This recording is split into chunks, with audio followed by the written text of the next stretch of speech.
나는 돈을 벌면 꼭 테슬라를 살 거야. 이건 나의 드림카야. 그래? 나는 반대인데. 나는 테슬라로 돈을 벌 거야.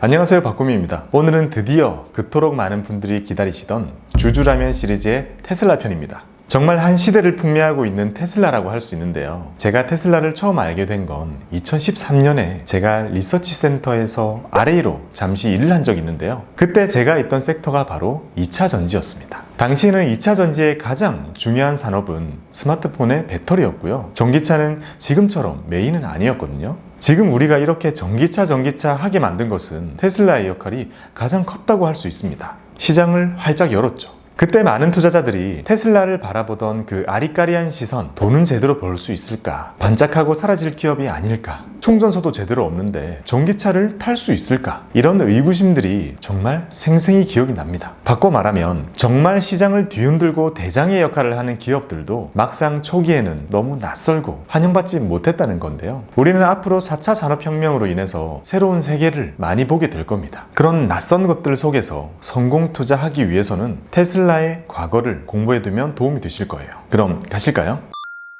테슬라란 이렇게 생긴 로고를 쓰는 전기차를 만드는 미국의 회사입니다. 03년도에 설립이 되었고 전기차가 잘만 만들면 가솔린 차보다 더 멋지고 좋다는 걸 증명하고 싶어하는 엔지니어들에 의해서 설립이 되었습니다. 테슬라는 미국의 나스닥 시장에 상장이 되어 있고요. 종목 코드는 TSLA입니다. 한 주의 가격은 $688, 우리 돈으로 77만원 정도 하고요. 시가총액은 750조 원으로 미국 시장에서 시총 7위입니다. 와, 정말 기업이 이렇게 빨리 클 수 있구나 하는 걸 느끼게 됩니다. 이 시총이 어느 정도냐면요, 우리가 잘 아는 전통적인 차만 만들던 기업 1위부터 9위까지를 다 합한 것보다도 시총이 큽니다. 큰 순서대로 보면 도요타, 폭스바겐, GM, 혼다, 현대, 포드, 피아트, 크라이슬러, 닛산, 푸조를 다 합한 것보다도 테슬라가 큽니다. 2000년이 지나서 뒤늦게 생긴 이 회사가 정말 한 시대를 그야말로 씹어먹고 있다는 표현이 어색하지 않죠. 테슬라는 08년도에 로드스터라는 전기차를 만듭니다. 보통 2인용 오픈카를 로드스터라고 부르고요. 4인용 오픈카를 컨버터블이라고 부릅니다. 많이 알려져 있진 않지만 테슬라의 첫 차는 이렇게 생긴 2인용 로드스터였습니다. 정말 멋지지 않아요? 근데 이 차는 고장이 너무 많이 나서 거의 탈 수가 없어서 망했죠. 이거 다시 출시해두면 대박 날 것 같은데. 그 이후에 2012년 6월에 완전히 새롭게 설계된 프리미엄 전기차 모델 S를 공개합니다. 이 모델 S는 생긴 것도 너무 이쁘고 전기로만 달리는데도 제로 빼기 2초대가 나올 만큼 엄청난 성능을 보여줬습니다.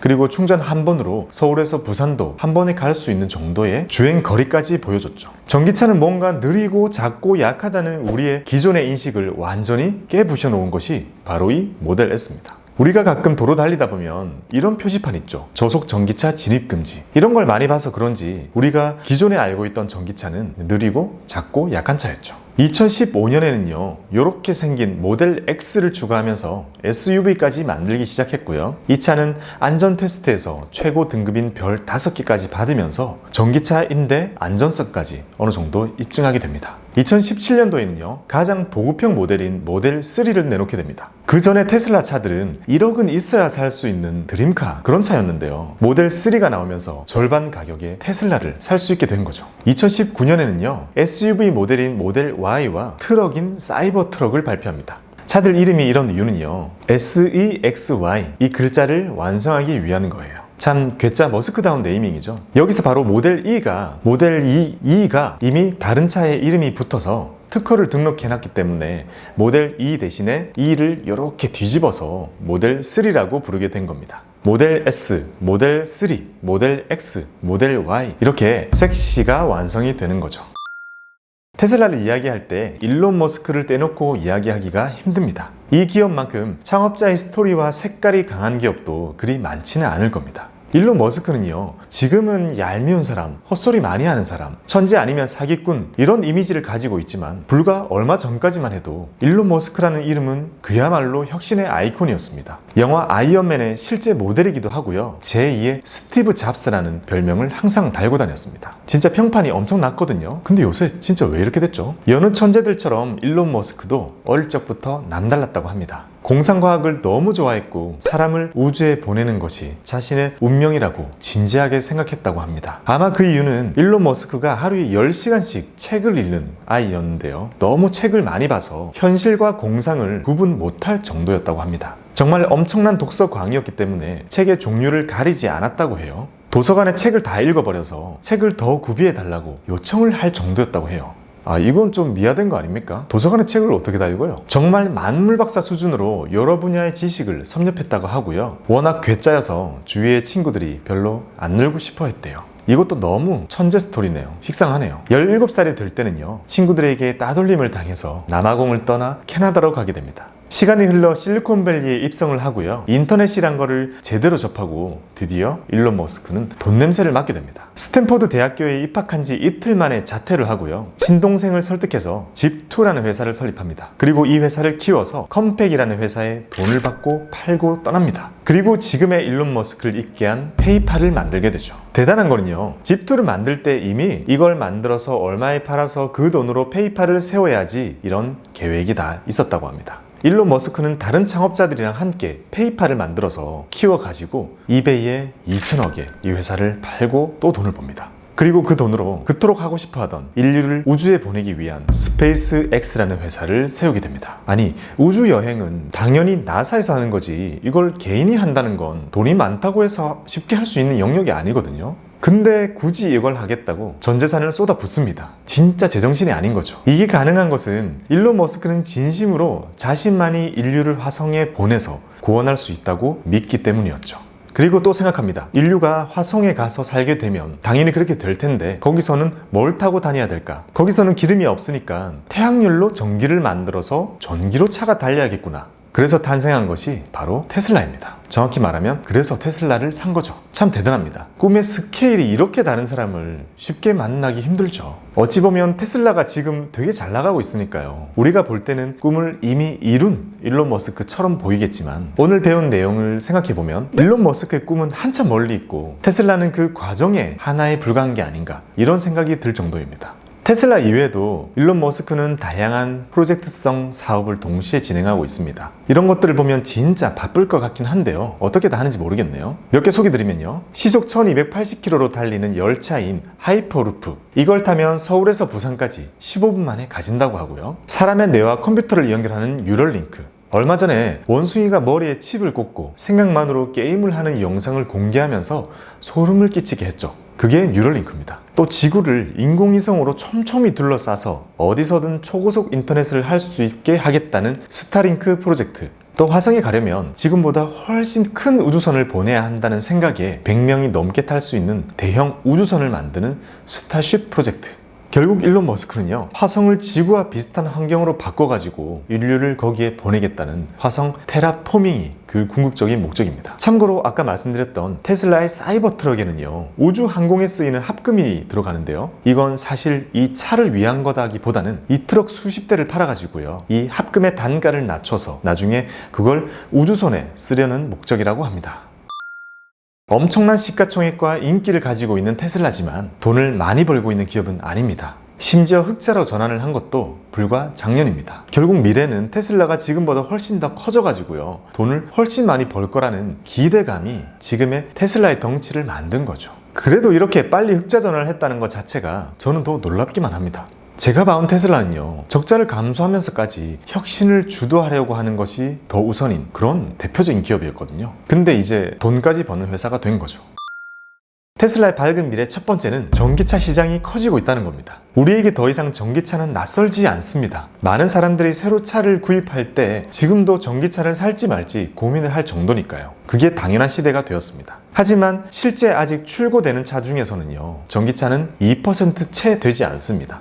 블룸버그는 2025년에는요, 신차 출고되는 것의 10%가 전기차가 될 거라고 얘기했고 2036년도에는요, 전기차가 내연기관보다 더 많이 출고될 거라고 전망했습니다. 아마 전기차 시장 자체의 성장에 대해서는 그 누구도 반박하지 않을 거라고 생각해요. 이렇게 전기차 시장 자체가 커진다는 것은 확실히 테슬라에게는 유리한 부분입니다. 테슬라가 시장을 키운 부분도 확실히 있으니까 이렇게 먼저 움직인 자에게 그 영광이 따르는 법이죠. 전기차는 2020년도에 작년에 320만 대가 팔렸다고 합니다. 그리고 그 중에 50만 대가 바로 테슬라의 차고요. 테슬라에 사전 예약을 걸어둔 차도 아직 많다고 하니까 앞으로는 도로에서 더 테슬라를 많이 볼 수 있겠죠. 이렇게 커져가는 시장을 결국 몇 개의 기업들이 과점을 하게 될지, 하나의 기업이 독점하게 될지, 또는 상당히 많은 기업들이 완전 경쟁을 하게 될지 알 수는 없지만 이렇게 시장이 커진다는 것은 좋은 겁니다. 뭐든 커져야 나눠볼 게 생기니까요. 지금 테슬라는요, 캘리포니아 공장과 상하이 공장,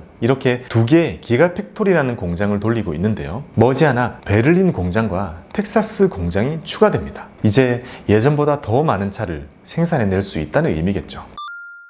테슬라의 밝은 미래 두 번째는요, 자율주행 기능이 좋다는 겁니다. 테슬라를 높게 평가하는 많은 사람들은 차의 만듦새보다는 오토파일럿과 FSD, 이 자율주행 기능에 더 많은 관심을 가지고 계실 텐데요. 사실 테슬라 차 자체의 완성도는 악명이 높습니다. 허접해요. 많은 차들이 자율주행 기능을 가지고 있지만 테슬라의 자율주행 기능은 이미 상당한 경지에 이른 상태입니다. 보통은요, 차를 만드는 기업들은 새로운 기술이 생기면 그걸 연구센터 안에서 수많은 테스트를 거친 후에 검증이 되고 나면 그걸 차에 넣어서 판매하는 것이 당연한 순서였습니다. 지난 100년 동안은 말이죠. 하지만 테슬라는요, 반대로 차를 먼저 팔고 그 실제 주행 데이터들을 모으고 나서 그 후에 그 데이터를 분석해가지고 이용해서 자율주행 기능을 더 발전시키고 있습니다. 그리고 발전된 그 기술을 다시 원격으로 차에 넣어주는 방식이죠. 전통적인 것과는 완전히 반대의 접근 방법입니다. 이미 100만 대가 넘는 테슬라의 차들이 도로를 달리고 있고, 이 차들은 열심히 자율주행 기능을 쓰면서 도로를 달리고 데이터를 만들어내고 있습니다.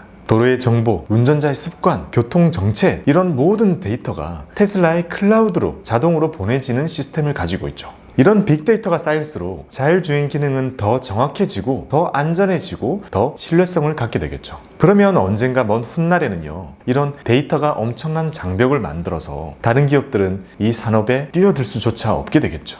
마감 품질이 너무 구리긴 해도 전기차를 살 거라면, 또는 자율주행 기능을 쓰고 싶다면 테슬라의 차를 선택할 수밖에 없게 되는 겁니다. 그렇게 차를 많이 판 후에 자율주행 기능을 이용하는 걸 구독 결제 형태로 할 계획을 가지고 있습니다. 그럼 엄청난 수익을, 그것도 아주 안정적으로 받을 수 있게 되죠. 배터리를 직접 만들어 가지고요, 차량의 가격을 최대한 낮춰서 더 많은 사람들이 테슬라의 전기차를 타게 만들고, 그리고 언젠간 결국 한 달에 몇십만 원 정도의 자율주행 기능에 대한 구독료를 받는 것, 이것이 테슬라가 추구하는 수익 모델입니다. 자율주행이 가지는 의미는 그보다도 더 크다고 볼 수 있습니다. 차 안에서 보내는 시간이 많은데 운전을 안 해도 된다면 그 차 안에서 일을 할 수도 있고 영화를 볼 수도 있고 쉴 수도 있겠죠. 차 안이 운전을 하는 공간이 아닌 뭐든 할 수 있는 플랫폼이 된다는 것은 정말 어마어마한 포텐셜을 가지고 있는 것입니다.